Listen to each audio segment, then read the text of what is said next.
Hello students, how are you? Hope you all are fine at your home. Stay safe at your home with your family. Now today's topic is male reproductive hormone.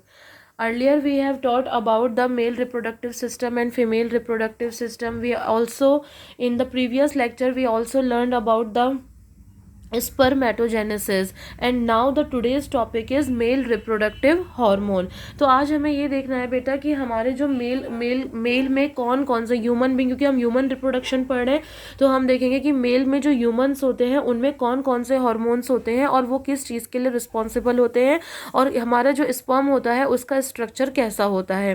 Right, तो हम start करते हैं आज का topic, that is male reproductive hormone.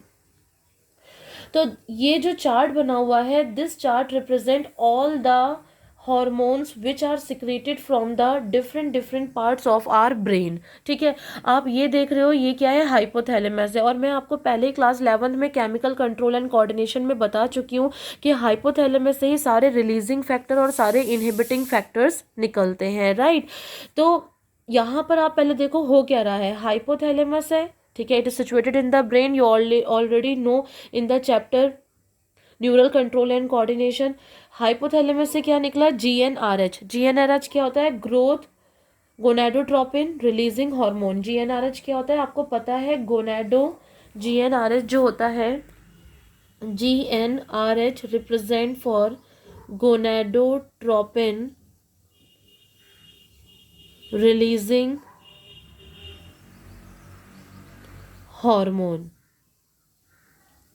Right, तो hypothalamus से क्या निकला, हाइपोथैलेमस से गोनाडोट्रोपिन रिलीजिंग हार्मोन निकला।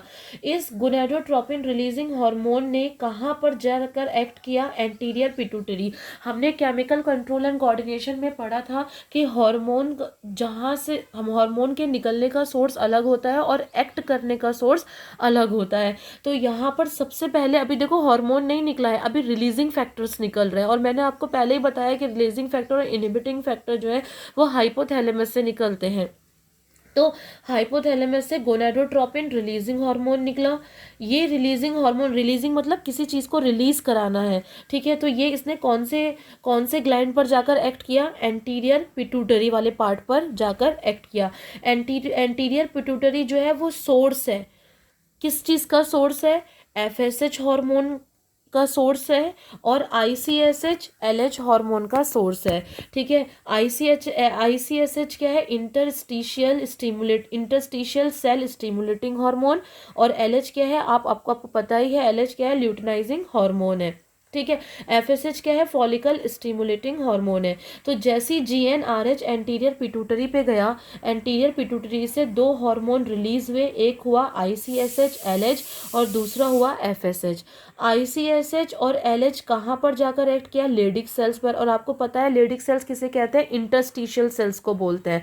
ठीक है, इसीलिए इंटरस्टिशियल सेल के लिए जो हार्मोन निकला उसको हमने क्या बोल दिया, इंटरस्टिशियल सेल स्टिमुलेटिंग हार्मोन। और इसी को हम क्या बोलते हैं, ल्यूटिनाइजिंग हार्मोन भी बोलते हैं। ठीक है, फिर ये जो इंटरस्टिशियल सेल स्टिमुलेटिंग हार्मोन है ये लेडिक सेल पर गया। लेडिक सेल ने क्या निकाला, मैंने आपको पहले ही बताया था कि मिडिल में इंटरस्टिशियल सेमिनिफरस ट्यूब्यूल्स के बीच में आपको कुछ इंटरस्टिशियल सेल्स मिलेंगे और वो टेस्टोस्टेरोन रिलीज करेंगे। कुछ याद आ रहा होगा थोड़ा बहुत, अगर नहीं याद आ रहा है तो प्रीवियस लेक्चर में आप देख सकते हैं।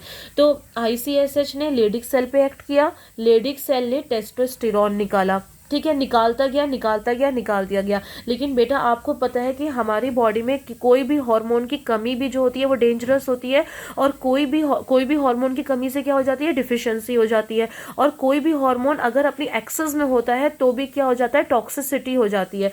तो अगर सपोज टेस्टोस्टेरोन जो है वो एक्सेस में निकल रहा है, जितना हमारे मेल को नहीं चाहिए, जो हमारे मेल है ह्यूमन में उनको नहीं चाहिए, तो अगर एक्सेस में निकल रहा है तो यही जो टेस्टोस्टेरोन निकल रहा है एक्सेस में, ये एक्सेस का टेस्टोस्टेरोन क्या करेगा, हाइपोथैलेमस पर जाएगा। हाइपोथैलेमस पे क्या करेगा, नेगेटिव फीडबैक करेगा। नेगेटिव फीडबैक का मतलब ये हुआ कि हाइपोथैलेमस से बोलेगा कि जीएनआरएच का प्रोडक्शन कम करो।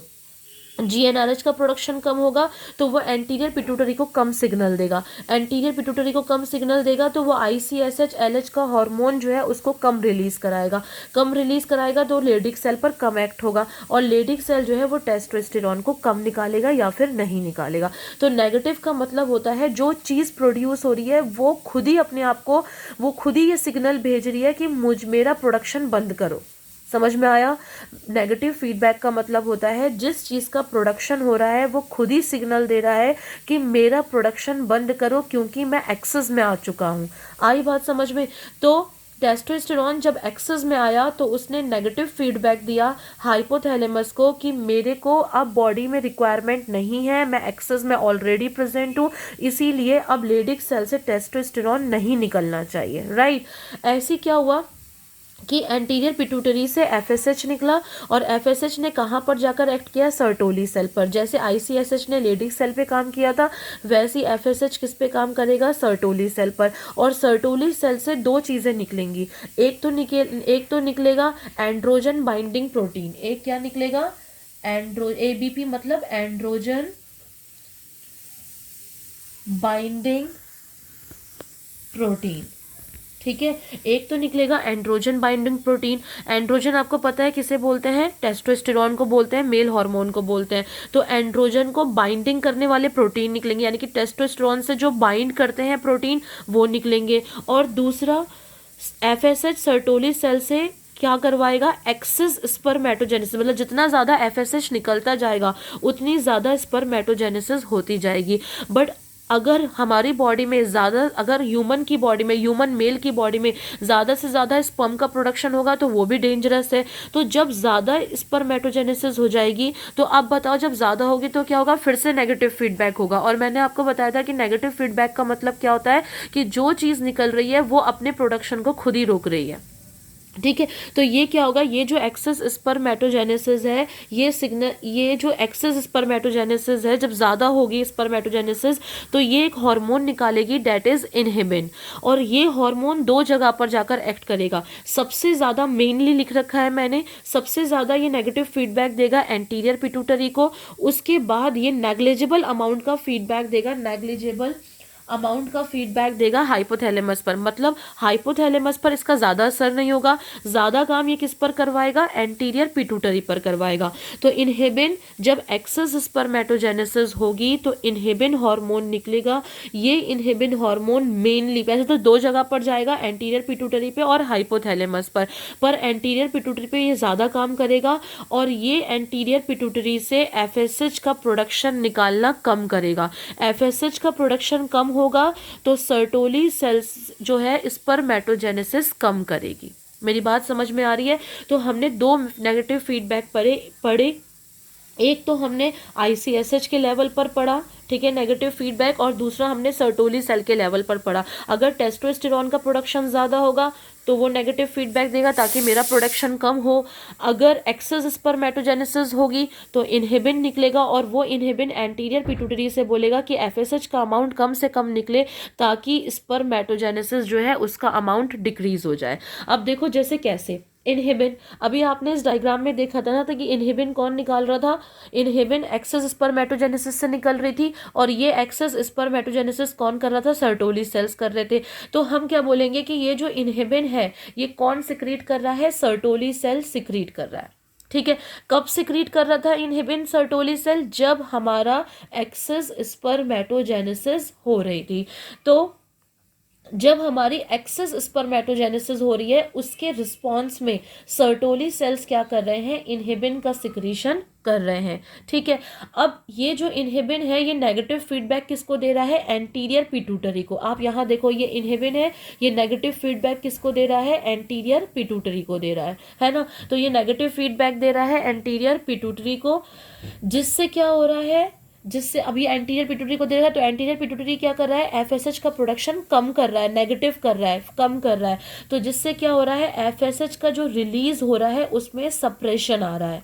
ठीक है, और सप्रेशन होने से क्या हो रहा है कि जो एक्सेस स्पर्मेटोजेनेसिस हो रही थी अब की बार स्पर्मेटोजेनेसिस क्या हो जाएगी? डिक्रीज हो जाएगी। समझ में आ रहा है? तो इस तरह से इनहिबिन जो है वो नेगेटिव रोल प्ले करता है, स्पर्मेटोजेनेसिस को कम करता है। तो इनहिबिन निकलता कहाँ से है? सर्टोली सेल से निकलता है। कब निकलता है?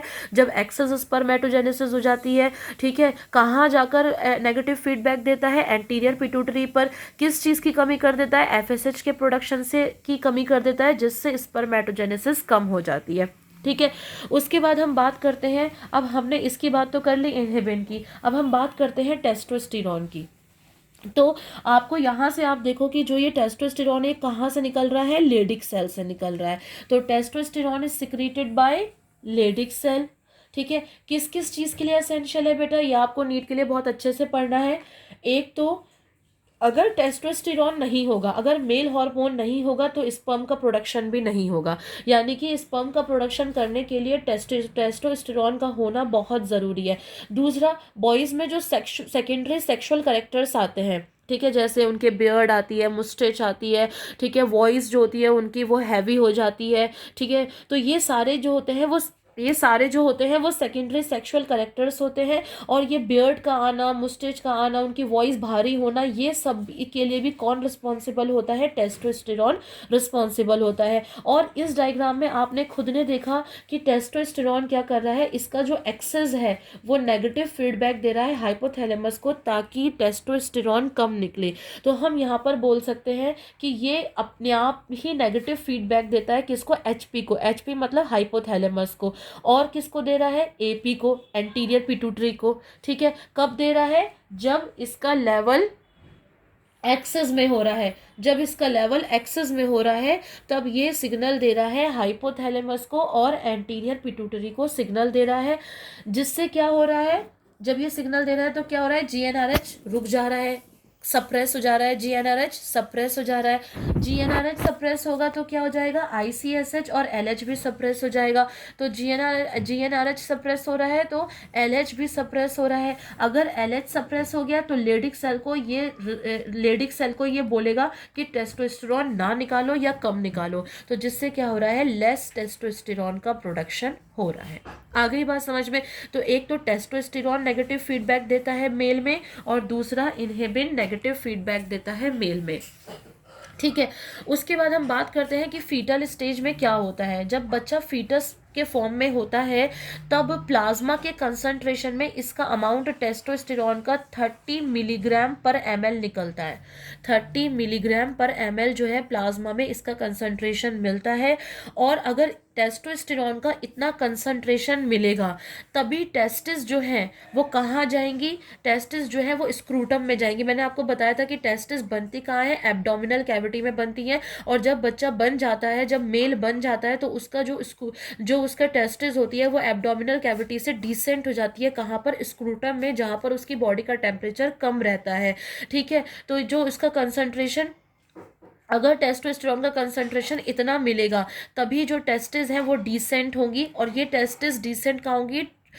स्क्रूटम में। कब होंगी? Last trimester of intrauterine life, यानी कि जब बच्चा माँ के पेट में होगा और अपने आखिरी 3 महीने जी रहा होगा। 9 महीने बच्चा माँ के पेट में रहता है, तो लास्ट के जो 3 महीने होंगे उसमें जो होगा टेस्टिस जो होगी वो स्क्रूटम में डिसेंट होगी। और उसमें जो टेस्टोस्टेरोन का लेवल होना चाहिए वो 30 मिलीग्राम पर ml होना चाहिए प्लाज्मा कंसंट्रेशन के। आ गई बात समझ में? नाउ तो ये हमें डायग्राम समझ में आ गया। हमने इनहिबिन के बारे में देख लिया कि किस तरह से नेगेटिव फीडबैक करता है। टेस्टोस्टेरोन के फंक्शंस देख लिए, कहाँ से निकलता है और किस तरह से नेगेटिव फीडबैक करता है, और कितना लेवल होना चाहिए टेस्टोस्टेरोन का कि वो टेस्टिस को डिसेंट करा दे स्क्रूटम में from the abdominal cavity. Now come to the next topic, structure of sperm, कि हमारे स्पर्म का क्या स्ट्रक्चर है। सबसे पहले तो हम बात करते हैं कि जो हमारा स्पर्म होता है उसके 3 पार्ट होते हैं। पहला पार्ट होता है उसका हेड, दूसरा पार्ट होता है मिडल पीस, ये देखो मिडल पीस है। ठीक है, ये जो आपको राउंड सा दिख रहा है, this round structure is known as head. फिर आपको ऐसे ब्रॉड सा पोर्शन दिख रहा है, ठीक है, इसको हम बोलेंगे मिडल पीस। फिर आपको ये ऐसे करके जो स्ट्रक्चर दिख रहा है, दिस इज अ टेल। एक चौथा पार्ट भी होता है बेटा जिसे हम नेक बोलते हैं। अब नेक कहाँ है? जैसे फॉर एग्जाम्पल आपका थोरेक्स रीजन है, ठीक है, और आपका फेस है, तो फेस और थोरेक्स रीजन के बीच में क्या है? नेक है। ऐसी सेम क्या है? ये क्या है? हमारे स्पर्म का फेस है, हेड है उसका। ठीक है। और ये क्या है, उसका थोरेक्स रीजन है, छाती वाला रीजन है। तो ये वाला जो पोर्शन है ना, थोड़ा जूम कर, ये वाला जो पोर्शन है ना, ये वाला जहाँ पर ये थोड़ा कर्व हो रहा है, जैसे आपका ये फेस होता है, ये हेड पोर्शन होता है, फिर ऐसे करके कर्व आता है ना, फिर ऐसे करके आपके थोरेक्स रीजन आता है, तो ये जो कर्व पोर्शन होता है इसको नेक बोलते हैं। ऐसे इसमें भी जो ये कर्व पोर्शन है इसको हम क्या बोलेंगे, नेक बोलेंगे। ठीक है। तो वैसे तो 4 पार्ट होते हैं इसके, हेड होता है, नेक होता है, मिडल पीस होता है और हमारा टेल होता है। ठीक है। और नेक को कौन सा पोर्शन होता है, जहां पर केवल ये कर्व हो रहा है। अब हम एक एक करके बात करते हैं कि हमारे पास क्या क्या चीज़ें मिल रही हैं। अगर आप देखो इस हेड पोर्शन को ध्यान से, इस हेड पोर्शन को अगर आप ध्यान से देखो तो इसमें आपको एक कैप मिल रही है। ये हेड के ऊपर क्या होती है, कैप लगी होती है, और उस कैप को हम क्या बोलते हैं, उस कैप को हम अच्छा एक बात और, जो हमारा हेड होता है, ठीक है, उसको हम एक्रोसोम बोलते हैं, और हेड के ऊपर जो कैप लगी होती है उसको हम एक्रोसोमिक कैप बोलते हैं। ठीक है। तो जो हेड पोर्शन होता है, जो हमारा स्पर्म का हेड पोर्शन होता है, उसमें कैप लगी होती है, उसको हम एक्रोसोमिक कैप भी बोल सकते हैं, एंटीरियर न्यूक्लियर कैप भी बोल सकते हैं, और गेलिया कैपिटिस भी बोल सकते हैं। हम इसको किसी भी नाम से पुकार सकते हैं, आपको तीनों नाम याद होने चाहिए फॉर योर नीट एग्जामिनेशन। ठीक है। उसके बाद ये जो कैप है, ठीक है, ये जो एक्रोसोमिक कैप है, सपोज ये हेड है, इसके ऊपर ये क्या लगी है, कैप लगी है। इस कैप में क्या होगा, इस कैप में बहुत सारे लाइटिक एंजाइम्स भरे होंगे। ठीक है। आपको पता है लाइटिक का मतलब क्या होता है, लाइटिक का मतलब होता है किसी चीज को तोड़ना। ठीक है। तो कैप में क्या है, बहुत सारे लाइटिक एंजाइम्स हैं, ऐसे एंजाइम्स हैं जो किसी चीज की हाइड्रोलिसिस कर रहे हैं, किसी चीज को तोड़ रहे हैं। ठीक है। और ये जो एंजाइम्स होते हैं, कॉल्ड एज, सी एस मतलब कॉल्ड एज, इस एंजाइम्स को हम क्या बोलते हैं, स्पर्म लाइसिन बोलते हैं। एक्चुअली ये जो एंजाइम्स हैं, ये क्या करते हैं, स्पर्म को स्पर्म लाइसिन के नाम से पुकारे जाते हैं, और हेल्प करते हैं फर्टिलाइजेशन ऑफ ओवम। ओवम के साथ जो फीमेल का गैमीट होता है उसे ओवम बोलते हैं, तो ओवम के साथ स्पर्म को फर्टिलाइज करने में हेल्प करते हैं ये एंजाइम्स। समझ में आया। तो हेड पोर्शन में हमें क्या मिला, हेड को हम एक्रोसोम बोलते हैं, उसके ऊपर हमें कैप मिलती है जिसको हम एक्रोसोमिक कैप बोलते हैं, एंटीरियर न्यूक्लियर कैप बोलते हैं, या गेलिया कैपिटिस बोलते हैं। ठीक है। इस कैप में बहुत सारे लाइटिक एंजाइम्स होते हैं जिनको हम स्पर्म लाइसिन बोलते हैं, और ये फर्टिलाइजेशन ऑफ ओवम में हेल्प करती हैं। इसके बाद आएगा नेक रीजन, जो मैंने आपको इस तरह से बताया था कि ये शो नहीं हो रहा है, पर जहां पर भी कर्विंग होगी उसको हम नेक रीजन बोलेंगे। अब आप देखो ये जो नेक रीजन है, एक्चुअली मैंने यहां बना रखा है, इस नेक रीजन में आपको दो, इस नेक रीजन को आप ऐसा भी बोल सकते हो कि मिडिल पीस का आगे वाला हिस्सा है ना, जैसे टेल को आप क्या बोल सकते हो, ये जितना भी पोर्शन है ये क्या है, मिडिल पीस है। ठीक है। तो ये मिडिल पीस का पीछे वाले पोर्शन को आप पीछे वाला हिस्सा बोल सकते हो, और जो ये मिडिल पीस है इसके आगे वाले हिस्से को आप प्रॉक्सिमल पार्ट बोल सकते हो, है ना। तो आप ऐसा भी बोल सकते हो कि नेक कहाँ पर है, neck is present in the proximal part of the middle piece. ठीक है। अब देखो नेक है क्या, anterior part of middle piece है, ये हमारा मिडिल पीस है, इसका आगे वाला हिस्सा है। ठीक है। इसमें प्रेजेंट क्या है, प्रॉक्सिमल एंड डिस्टल सेंट्रियोल। जो हमारा नेक होती है इसमें हमारा, देखो मैंने बना रखा है एक इस तरह से, ये हमारा प्रॉक्सिमल सेंट्रियोल है, फिर नीचे एक और गोला बना रखा है, ये हमारा डिस्टल सेंट्रियोल है। तो जो नेक पोर्शन है उसमें हमें 2 सेंट्रियोल्स मिलते हैं, एक प्रॉक्सिमल सेंट्रियोल मिलता है, एक डिस्टल सेंट्रियोल मिलता है। अब आप देखो इस डिस्टल सेंट्रियोल के पीछे, ये आपको एक आगे का गोला है, ये प्रॉक्सिमल सेंट्रियोल है, ये पीछे का गोला है, ये डिस्टल सेंट्रियोल है। इस डिस्टल सेंट्रियोल के पीछे आपको क्या मिल रहा है, देखो ऐसे आपको स्ट्रक्चर्स मिल रहे हैं, ये इस तरह से आपको ये स्ट्रक्चर्स मिल रहे हैं। ये क्या है, आपका एक्सियल फिलामेंट है। ये जो आपको इस तरह से स्ट्रक्चर मिल रहे हैं ये क्या है, आपका एक्सियल फिलामेंट है। तो axial filament begins just behind this centriole.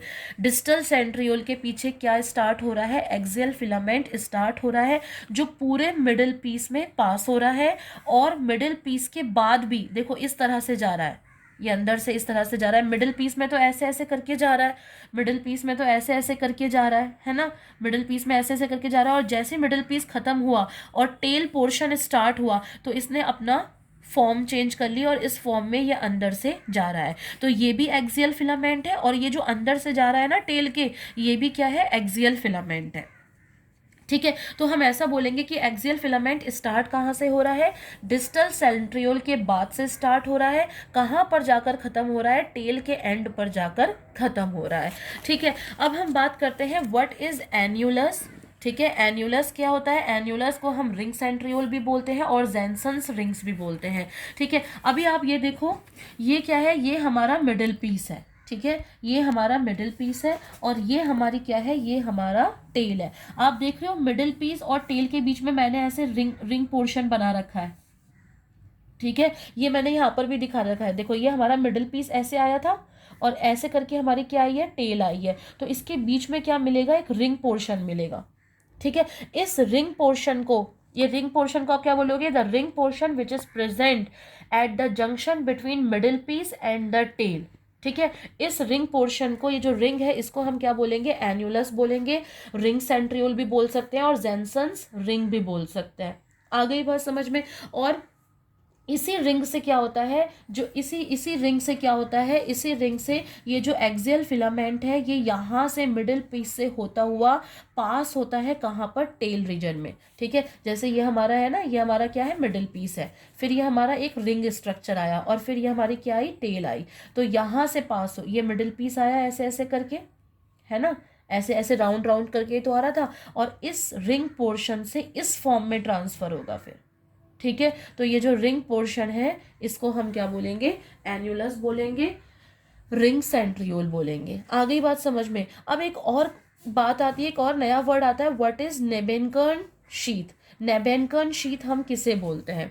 ठीक है, तो हम ऐसा बात करते हैं कि मिडिल पीस में जो एक्सियल फिलामेंट है, ये जो हमारा मिडिल पीस है, इसमें ये जो हमारे एक्सियल फिलामेंट्स हैं, ठीक है, तो आप देख लो कैसे है एक्सियल फिलामेंट, यहाँ पर स्पाइरल फॉर्म में है, ये देख रहे हो ना, ऐसे राउंड राउंड स्पाइरल फॉर्म में, कुछ जिगजैग ये स्पाइरल फॉर्म में है, देखो ऐसे।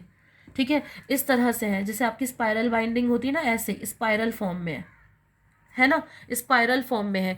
तो मिडिल पीस में जो स्पाइरल फॉर्म में एक्सियल फिलामेंट है, ठीक है, उसी को हम क्या बोलते हैं, नेबर्नकर्न शीथ बोलते हैं। और इसके अंदर क्या मिलता है हमें, इसके अंदर हमें माइटोकॉन्ड्रिया मिलता है। मैं फिर से एक बार रिपीट कर रही हूँ, नेबर्नकर्न शीथ क्या होती है, मिडिल पीस में हमें जो एक्सियल फिलामेंट है वो स्पाइरल फॉर्म में देखने को मिलता है और इसके अंदर माइटोकॉन्ड्रिया भरा होता है, और यही जो एक्सियल फिलामेंट स्पाइरल फॉर्म में प्रेजेंट है मिडिल पीस में, इसको हम नेबेनकर्न्स शीथ बोलते हैं।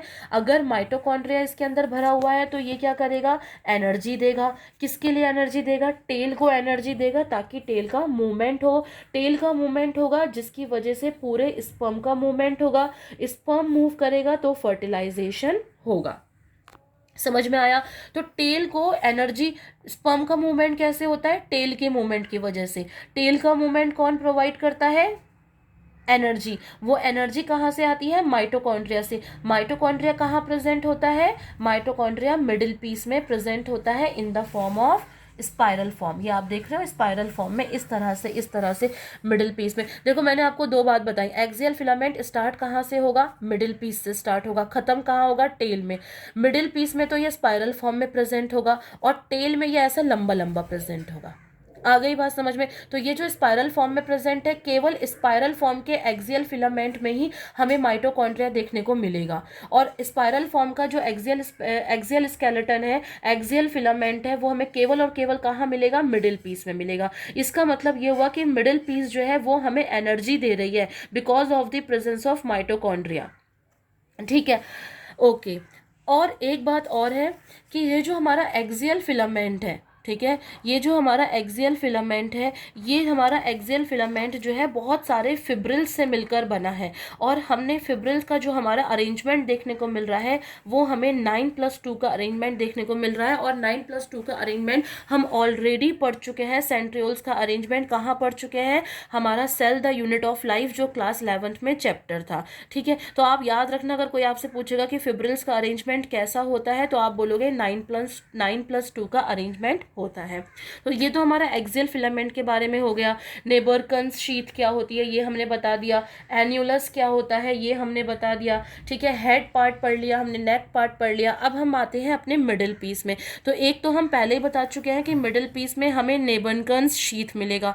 मिडिल पीस को हम एनर्जी चैम्बर भी बोल रहे हैं। क्यों बोल रहे हैं? क्योंकि यहाँ पर हमें नेबरकन्स शीथ मिलती है। नेबरकन्स शीथ क्या होती है कि एक्सियल फिलामेंट हमें स्पाइरल फॉर्म में मिल रहा है और उसके अंदर माइटोकॉन्ड्रिया भरा हुआ है, और वो माइटोकॉन्ड्रिया हमें एनर्जी प्रोवाइड कर रहा है, जो कि टेल का मूवमेंट करा रहा है। टेल के मूवमेंट करने से स्पर्म का मूवमेंट हो रहा है और फर्टिलाइजेशन में हेल्प मिल रही है। दूसरी बात, मिडिल पीस में हमें मैनचेट्स भी मिलेंगे।